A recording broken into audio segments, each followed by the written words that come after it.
I started YouTube and I was making videos. We will talk about my Ford journey on this podcast soon, but otherwise this is going to be an insanely long episode. Yep. But I started YouTube. I was making videos and I was just, I was having fun. And then I was young, and at a certain point, I just had to make money because of my parents. My parents wanted me to make money because everyone around my age was making some money with a side hustle, just a normal job. And I had to make some money, and I didn't make any money for like years on YouTube. And at some point, I was 15 years old, 16 years old, and I started finally making a few $100, and my parents were like, all right, you can continue doing that. But years later, that's when I met this guy. I was still not doing insanely well on YouTube. It was all right. I was selling a bit of stuff on the side, but it was not sufficient enough. And I was long-term. I didn't really care, but my parents cared, which is good, obviously. But I was just having fun, and I was enjoying. I love creating. And then I had a different mindset because my parents were really like, yo, you need to start making some money. Yeah. And I told this guy, like, yo, I need to make more money.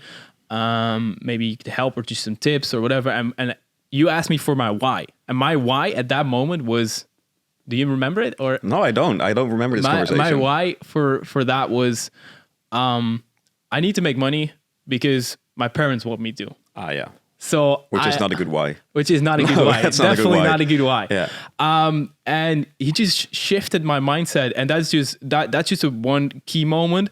But he just explained me in detail why, and why is not a great mindset.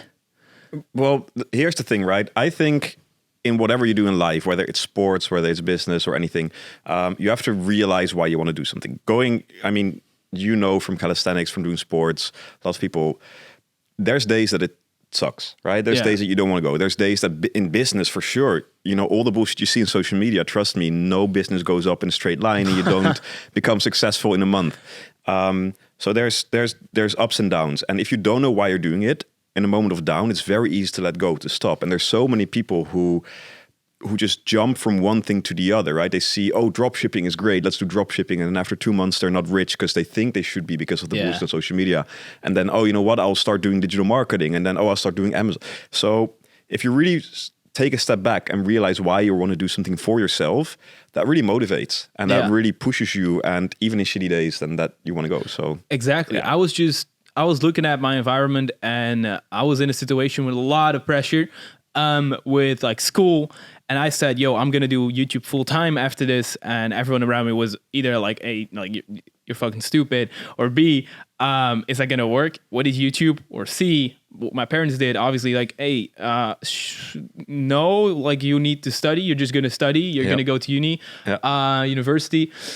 And I wanted to prove that I didn't need to go there, but that YouTube was sufficient by making enough money. And that is not the why that you need, because then you're just doing it for others. Exactly. And I think now I'm doing everything, well, not like for myself, but I mean, why doesn't necessarily have to be for yourself, right? No. When I look back at Iman, for example, why was he pushing? He dropped out when he was 16 years old.